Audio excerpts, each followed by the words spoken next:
అంటే మీ టీంలో greatest player ఎవరు? అంటే ఆన్ బ్యాటింగ్ చాలా స్ట్రైక్ లో ఎక్కువ శాతం ఉండేది. Without doubt Thaman. ఇందాక నుంచి అదే చెప్తున్నా కదా, Thaman and Ashwin, both of them. Last time match కూడా నేను నన్ను అడిగితే అశ్విన్ అండి. ప్రెషర్ మేనేజ్మెంట్ అని ఒకటి ఉంది ఇంపార్టెంట్. అది వేసేవాడు ఏ బాల్ వేస్తాడో మనకు తెలియదు, అది చాలా లాస్ట్ టైం అశ్విన్ నాతో ఉన్నాడు కాబట్టి నాకు ధైర్యం ఇచ్చాడు, సో కొట్టాను. సో నేనైతే క్యాప్టెన్, క్యాప్టెన్, బట్ తను ఈస్ బీన్ లిటిల్ సారీ రా.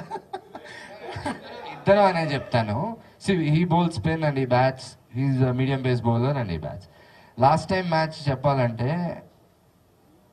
సీసో మ్యాచ్లో ఉండేది. కొంచెంసేపు వాళ్ళు they were winning, we were losing at some point. We required around 100 odd runs in last 10 overs కావాలి. 4 wickets డౌన్. అబ్బా కొంచెం కష్టమే అనుకున్నాం. కరెక్ట్గా వాళ్ళిద్దరూ వెళ్ళారు. లాస్ట్ ఓవర్ వరకు వాళ్ళిద్దరూ ఉండి ఫినిష్ చేసి వచ్చారు. సో ఇప్పుడు మా టీంకి 2 కళ్ళల్లో ఏ కన్ను అంటే ఏం చెప్పగలను చెప్పండి. మేము కళ్ళే, అతనే ముక్కు, ఆక్సిజన్ అతనే.